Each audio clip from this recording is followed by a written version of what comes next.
আসসালামু আলাইকুম বন্ধুরা।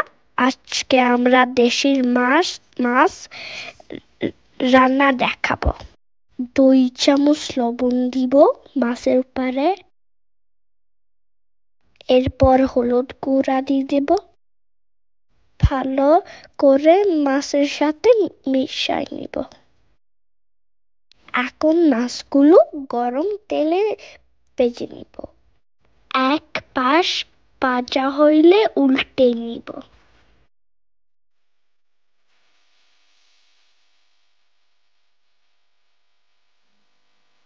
গরম তেলে পেঁয়াজ কুচি দিয়ে দিব। এবার কাঁচামরিচ আর ফুলকপি দিয়ে দিব। হলুদ, ধনিয়া, মরিচ গুঁড়া দিয়ে দিব।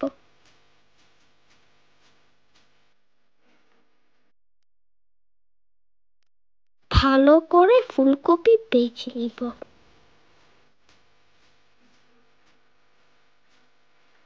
এবার ফুলকপিতে একটু লবণ দিয়ে দিব। এখন সিম দিয়ে দিব।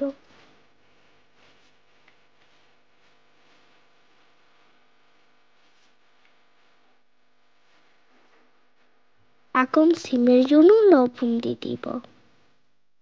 আলু আর লবণ দিয়ে দিব। এখন একটু পানি আর ভাজা জিরা গুঁড়া দিয়ে দিব। এবার ঝোলের জন্য পানি দিয়ে দিব। সাথে আস্তে আস্তে সব মাছ দিয়ে দিব।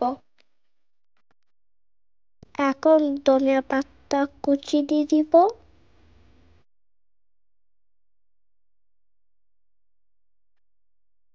একটু টমেটো দিতে হবে, তাহলে তরকারিটা বেশি মজা হবে।